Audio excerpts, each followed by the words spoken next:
Up now is Ben Ellis with his talk, Tokyo Takedown, How 10 Seconds Can Change the World. I am personally really looking forward to this. It's going to be awesome. There's better be loads of Takeshi Castle memes in it. But no, it's going to be excellent. Ben, you're up, man. Take it away. Thank you very much. My name's Ben, and I'm going to be talking about Tokyo. So when we think about disruptions through the internet, everyone assumes it's turning off the power, crashing supertankers into support structures, or causing mega jams by turning traffic lights to red. But what I'm going to show you is how in the busiest city in the world, just by playing around with some very minor things, can have quite a huge material impact on the world's biggest metropolis. Welcome to Tokyo, the city of Japan, the capital of Japan. Apart from films like Godzilla, Kill Bill, and Tokyo Drift, what else do people actually know about this mysterious neon wonderland? To many, it's known as the City of Convenience. So why is it called the City of Convenience? Because everything in Japan, in Tokyo, is designed for perfect efficiency for everyone. Escalators everywhere. Vending machines, one at least every 12 meters, if not more. Transport has one of the best metros in the world. So what is it like to live in this paradise? Well, what better way to show you than to tell you a story? So let me introduce everyone to our main character, Han Lu. So can I ask everyone here if they can do something for me really quickly? As I go through a good day for Han, I'd like everyone to imagine they're a hacker who wants to disrupt Han's day. It's 6 a.m. and Han wakes up and rolls out of bed. He has a shower. Now at 7 a.m., he leaves his apartment and heads to 7-Eleven for some breakfast before getting onto the metro. 20 minutes later, he changes lines at Shinjuku Station. Now it's about 20 minutes past 8. As he gets off the metro and starts heading towards his office. Before he gets to his office, he realizes he should go out, grab some lunch from 7-Eleven, so he does. He gets to work at 9 a.m. and then 10 hours later, he finishes work and goes and joins his colleagues for a meal out next to the station. After a couple of drinks and a nice meal, he goes home and falls asleep at 11 p.m. Now, I'm just going to ask some quick fire questions. So who thought about turning off electricity so Han's alarm clock would not work? What about disrupting 7-Eleven's delivery service so he wouldn't get lunch? Who thought about shutting down the metro? And who thought about flooding Tokyo? Well, now I've talked about a good day. What about a bad day for Han? What could happen to ruin Han's normal day-to-day life? Well, let's say it through another story with Han. So Han is on his way to work and he pops into 7 for some breakfast. The first thing Han sees is an ATM. Now, this is something I like about Japan, as there's always an ATM in all their convenience stores. But why is that? Well, Japan is still predominantly a cash-based society, so ATMs are needed everywhere.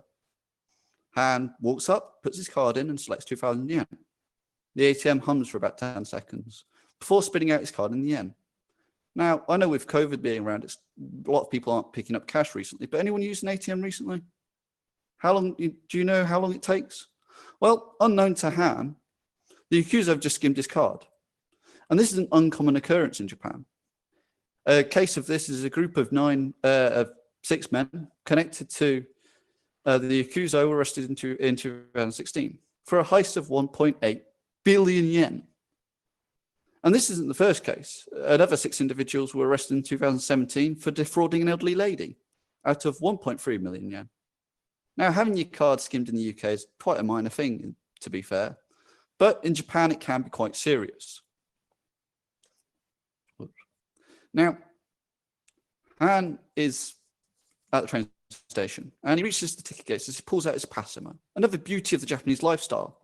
But what's a Passimo? Does anyone have a smart card for transport like the Oyster card in London?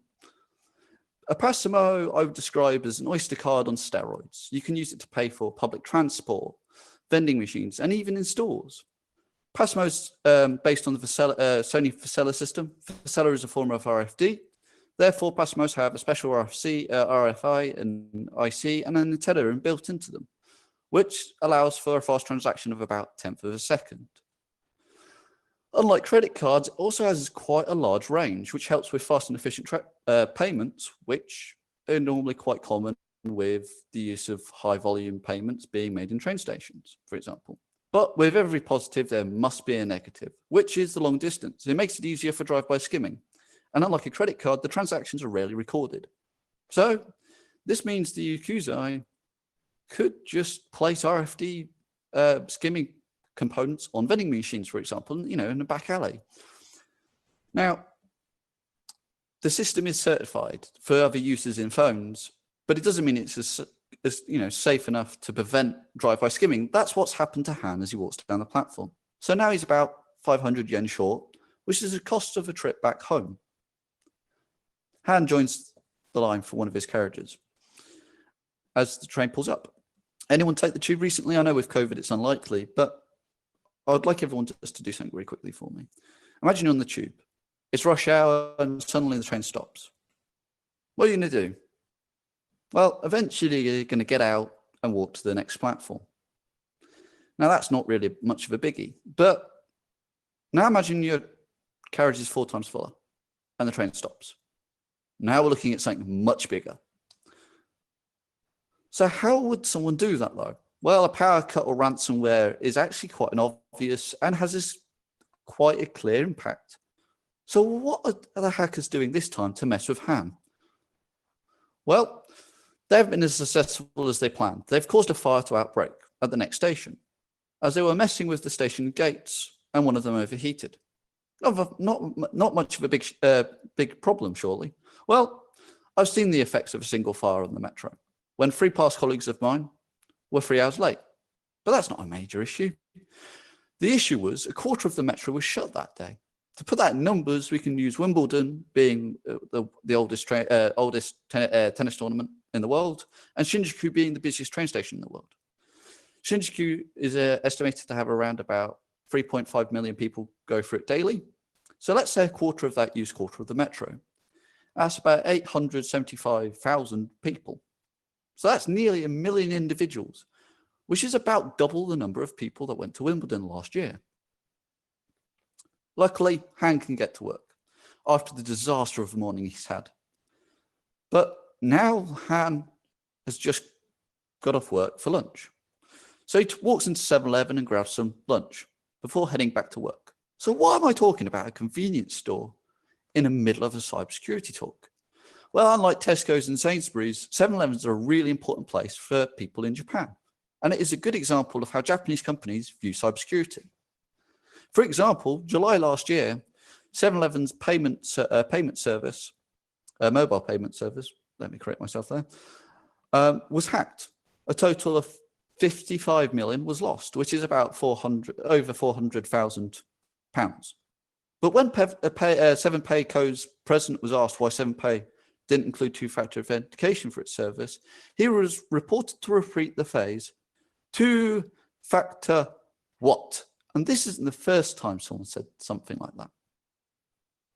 Now it's 10 p.m. Han's walking to the metro after a meal out with some colleagues. But to get to the station, he must cross the Shibuya crossing, which is said to be the busiest crossing in the world, with up to 3,000 people crossing in all directions at a time. Now Han's standing at the side of the road as cars fly by. The crowd keeps growing and the cars keep driving by. Another 5 minutes pass and the lights still haven't changed. And now there's around about 3,000 people waiting for the lights to change. Suddenly the green man appears, and like a basket of marbles have been spilt, people just run across the road. But suddenly the lights go back to red. So then there's still a large number of people on the side of the pavement. Now, this might give people a flashback of the Italian job, where it's quite clear someone is messing with the traffic lights. But with so many people filling up the pavements, there's an actual issue of people being pushed into the road. And as people don't cross the road without the green man in Japan, no cars are expecting anyone to be in the road. Eventually, Han does cross the road. He reaches the platform to get to a train to Shinjuku, where he must change lines to get home. Unlike the tube here, Tokyo's metro is owned by multiple companies, so it's normal to go for about 6 gates when using multiple lines. Han reaches the gate and swipes his card to go through, but it doesn't open. He steps back and swipes again. The gates don't open, but now there's 2 people waiting behind him. He swipes again and again until a 5th time. Bing, the gates open, and he walks through. But now he's left 5 other people behind him. The next individual swipes their card, and it happens again. So what's actually happened? Well, the hackers that have been messing with Han's day have increased the time it takes for the gates to open to 10 seconds. So instead of every 2 seconds someone going through, someone else has joined the queue for the gates. So with Shinjuku being the busiest train station in the world, we're talking about 900,000 passengers per rush hour. So with there being 200 gates, there should be 200 people going in or out of the gates in 2 seconds. So normally in 10 seconds, there should be about 1,000 people possibly going through in or out the gates. But when the gates have been changed to 10 seconds to allow people to go through, it goes back down to 200. Now that's not and we're not counting the people coming into the station through the other lines. So in a matter of minutes, Shinjuku could be a solid mass of people. Now let's take a note from Jade's Zero Call and suddenly turn on the fire sprinklers. So let's just do a quick comparison of Shinjuku and Britain's busiest and largest train station, Waterloo Station. Waterloo is estimated to have 100.3 million passengers per year going through it. But Shinjuku is estimated to have 1,260 million people going through it per year. That's 12 times more. Now we could have hundreds, if not thousands of people all stampeding, trying to escape. Just imagine it. Now, Han does eventually get home, and he's so exhausted, he collapses on his bed and falls asleep. Then he's rudely awakened at 4 a.m. by his phone, screaming out, "Earthquake alert." So he rolls out of bed. He throws himself under the table. 30 minutes pass, nothing's happened. And this isn't the first time something like this has happened. Dallas's 156 emergency sirens were hacked in 2017 and were turned on and off multiple times for over an hour. Now Han is so exhausted, he falls asleep under the table until he's suddenly awoken again. But this time he's surrounded by water. Tokyo is flooded, but how? Well, dams. To be honest, when someone talks about dams, most people think of America or China, but never Japan. Currently, Japan is actually the 4th country with the highest number of dams in the world, with China and US being 1st and 2nd. But why is Japan 4th?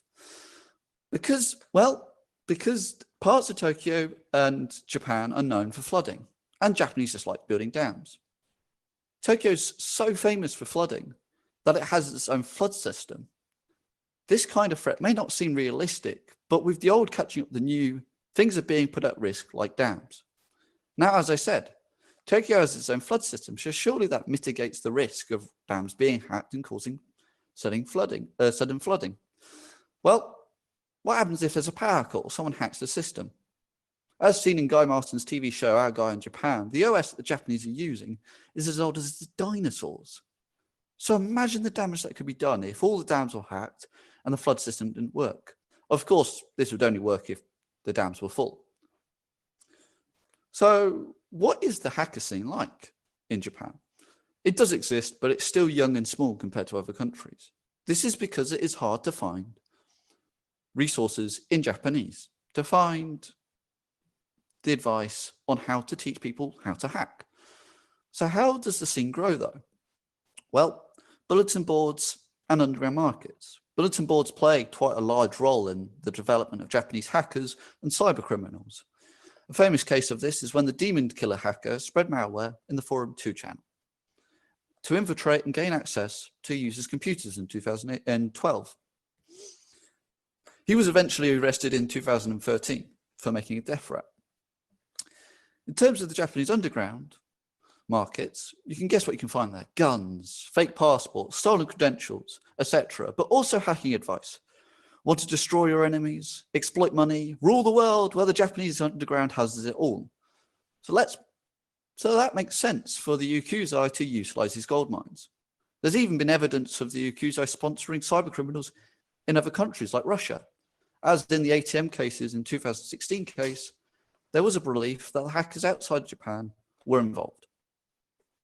So what is the state of Japanese cybersecurity? Well, it's doomed, in my opinion. But why, do you ask? Because Japan is entering a stage of its history where the old way of life, like the Bushido Code and job for life, is disappearing, which is leaving a hole in society, especially with the young Japanese. So let's talk about some examples of this. Loss of loyalty in the form of insider threats, like the case of an ex-employee of an information equipment cycling company being arrested due to them stealing and selling hard drives that contained personal data in the form of tax records. Another example is companies not being honorable by not reporting data leaks for months. Although, to give credit, this is also due to their culture of victim shaming.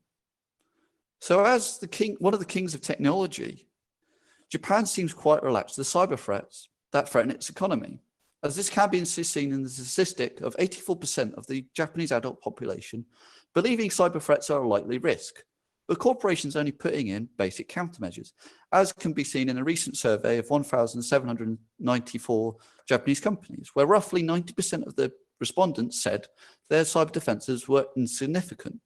So with that, with there being a lack of general education of cyberspace and cyber threats on top of all of that, it's led to a weak cyberspace. This also explains why a recent 2020 global rating of cyber capabilities by Harvard University ranked Japan as 9th, with the US, China, and Britain being the top 3. They also ranked Japan being the 20th in the capability of monitoring possible attacks, which is a big concern, especially with the recent reconnaissance being done by Russia against Japan around the Olympics. William Sato, an ex-special cybersecurity advisor for their former prime minister at the time, once pointed out there are too many Japanese people being unwilling victims in cybercrime, as they are inserting unknown USBs into devices and clicking on dangerous links.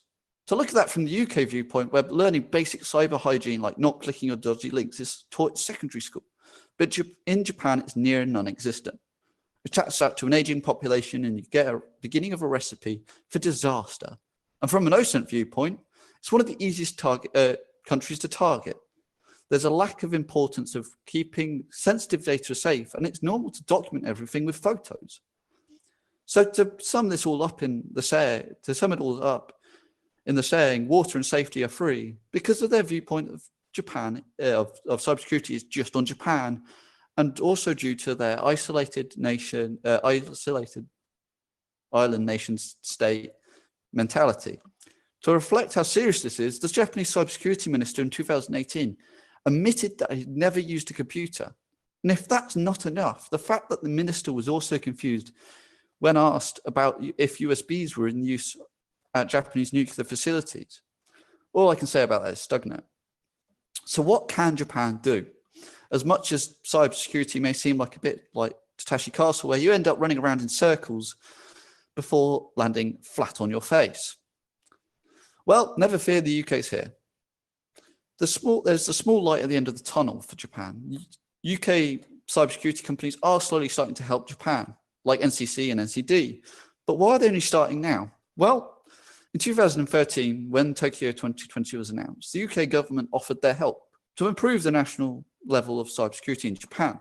But the offer was turned down until around about last year, where they turned around and went, oh no, we need your help. But that's not enough. There's a massive demand for cybersecurity professionals in Japan, even bigger demand than the UK and America. So what can Japan do in the ever-growing face of cybersecurity threats before they get run over by them? In my opinion, Japan should take on the UK's national model. And they start to do that. They've now got a national centre of incident readiness and strategy for cybersecurity. They've also set up a cybersecurity council as part of their basic act on cybersecurity. The purpose of the council is to enhance the information sharing between members of the council and to help promote cybersecurity. The Japanese also do take part in Cyber Awareness Month. Anyone who follows my Twitter may have seen my lovely 2018 awareness poster, but that's not enough. As a UK citizen and student, I'm used to seeing adverts, posters, leaflets, etc., talking about basic cyber hygiene like two-factor authentication in the UK, but it's hard to find in Japan. Now, there are some universities that are offering basic level of cybersecurity courses, and the Ministry of Internal Affairs and Communications launched a national training center in 2017 with the intent of annually training 100 engineers under the age of 25 for 2020. But if they kept to that goal, that meant they trained 300 engineers just for this year. In comparison, that's nearly as many people graduating from my course, from my uni, in 3 years. There's also the fact that their general red teaming knowledge as from a domestic and national level is lacking compared to the UK and America. To sum it up, Japan is quite behind in terms of its domestic and national level of cybersecurity. So how do I know this? Well, when I first took my first step into my cybersecurity career, I was given 2 tickets. The first ticket was a ticket into the UK InfoSec scene, which is amazing, filled with amazing individuals and groups, but it's already quite oversaturated. I would just be another tadpole in the ocean. But what about that second ticket? That second ticket was a flight to Japan and a gateway into the Japanese InfoSec scene. So what is the ultimate message from this talk? Well, as a young man with so much to say, with so little time and an NDA on top of his head, I'm asking for someone else in this room to have a look at this amazing country that is a major contribution to our technology that we live and breathe, and for them to say, maybe I'd like that second ticket too. Thank you very much. Arigatou gozaimasu. Thank you to everyone, beer farmers, mentors, and thank you for listening. That is also a key thing. Ben, that was awesome. Absolutely brilliant. Loved it. Loved the storytelling element. So you're actually telling the story rather than just dumping. Here's all this cool stuff. That's cool, but this is awesome. We have got a couple of questions from the audience. First up, Dan Con has said, as Japanese cybersecurity doesn't appear to be taken seriously, could this have a serious effect on their tech companies going forward as people from other companies get more security conscious? Yes, it's my biggest risk, and one of the reasons why I wanted to do this talk is actually a lot of people don't realize, as I said, about technology being a big part of what we use now as cybersecurity engineers and professionals, and just to the general population in the world, Japanese technology is a key part. And with some of the domestic level stuff in Japan being very, we don't need cybersecurity, it's an expense, not a necessity. I see it as a risk to not just the Japanese population, but to the rest of the world. In terms of, all it takes, and I'll use an example. I saw a tweet about a facial mask which could translate. It was for COVID. And someone said, oh, great, we could use that. We could hack that. And I'm like, yeah, that is actually probably quite possible, because they're not going to think about it. They're looking for the usability. So that's my answer to that. Cool. Up next, we have one of the beer farmers' very own, Ian Thornton Trump. You had a question, Hey, sir. I did. So really interesting, really interesting talk. And, it was about, 2 or 3 weeks ago, I believe the Japanese had demonstrated I think it was a 50 or 60 foot robot. I have concerns that perhaps this robot does not have as robust cybersecurity as it should. The Japanese seem to be pushing the envelope in terms of technology. So my question to you is that, is the attack surface of Japan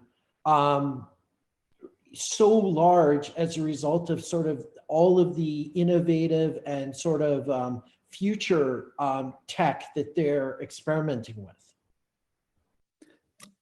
Yes, straight away, yes. It goes back to actually what I was saying about Dan's question.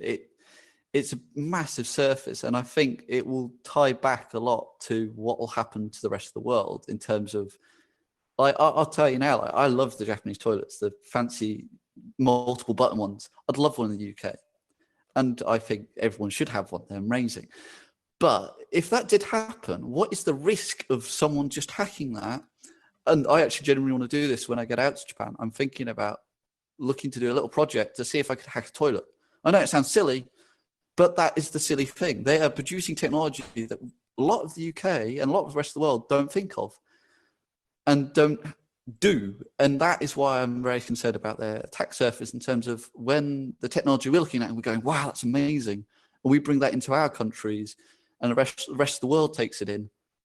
Is that just bringing another extra part to our attack surface as well? And can we prepare now and help Japan sort that out before it gets to us? So just on the back of that, it's a great answer. I remember watching earlier this year or back end of last year. I remember James May, the Top Gear and Grand Tour guy, did a tour of Japan, and it was super fascinating stuff. But in one scene, he went to a supermarket, an electronics supermarket, and there were things in there that you would never have thought there was an application for, and just gadgets and this and that and the other. And all I did throughout that entire section was go, "That's hackable. Yep, that's hackable. That's hackable," and that was it. That's the only takeaway I got from it, was that the proliferation of technology and is making the problem. It's compounding the problem. And Kazuki made a point in the Twitch there about convenience being the driver.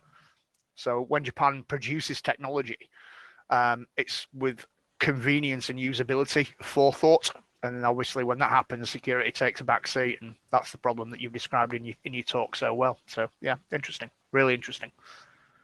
To add to that, that is why Tokyo is known as the city of convenience. It is designed to be convenient. I've been in those stores; they're amazing. I love them, but it is concerning when you walk in and you go, "Yeah, I wonder if I could hack that. I wonder if I brought that back to the UK, and let a load of uni students just play with it. What would happen?" And that is my biggest concern. If a uni student can do something with it, what can Lazarus do with it? What can Fancy Bear do with it? It's going from one level to an up. I'm looking at the low level and going, well, what could the upper level do? And going from the upper level and going, what could the lower level do? So I have a question that's kind of coming from Twitch. Toilet ransomware, lid won't open until you pay, or maybe it won't flush until you pay. What's your thoughts on that? I just want to get a general idea. Is that how you would go, or what would you do when you... Oh, I would make it bite you. I'd make it look like it. So I'll tell you a little story. So the first time I ever saw one, I'd gone up north to go and see the snow monkeys, and I walked into the cubicle and I closed the door and turned around, and I can tell you now, it's like a horror story. Slowly watching the lid go, and I'm like going, what is this monster? And I would, if I was going to do it, I would make it so that it would look like you're about to go to the toilet. So you'd sit down and it would just start biting you, and just everything just sort of explodes, just get water. Now, actually, I'll tell you one thing, which I definitely do for the gentlemen in this room.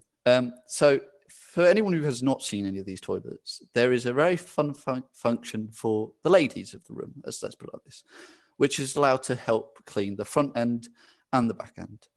Now, I have not tried the front end on myself. I'm not planning to, but I think I'd be very concerned if I had a lot of quite warm water being shot directly towards a very sensitive area for myself. So you can see the concern of, I would make sure, fool them a little bit. It's like treat it more like a Trojan with a ransomware on the back. Well, all right. So I have a suggestion for you then. When you're doing your whole kind of toilet munching episode, right? Play Baby Shark. That's all you need to do. I will just die. I will end up in a ball on the floor laughing.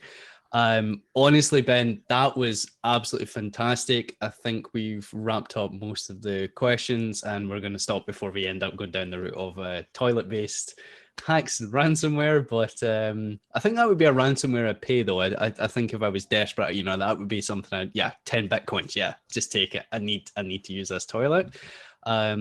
Sean, you got a question? Yeah. So we hear about iOS, not IoT, because the S is for something else. it just seems like Japan is very much into the whole IoT stuff. So do you think we should move towards a industry, probably across nations, regulation and standardization of IoT devices? Yes, but there's actually quite an interesting point about this. So in preparation for 2020, the Japanese government announced they were going to hack every IoT possible. I'm not joking. They were going to do it, and I believe they have now. So they were looking to see, did someone leave the password as password?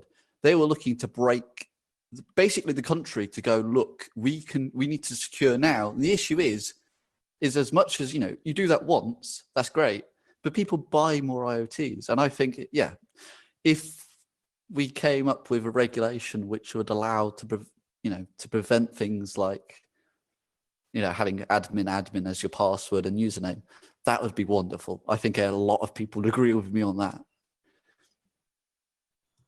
Cool. Yeah, I totally agree. And again, awesome talk. Thank you very much.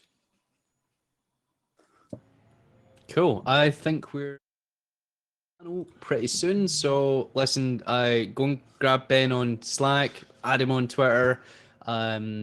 Absolutely brilliant research. Loved it. We're going to go to the panel in about 4 or 5 minutes. We're just going to talk about some interesting talks we've given over the time. So thanks, Ben. You've been awesome. Thank you very much for organising this. Yeah, good job, Ben. Really good job. Thank you. Thank you very much.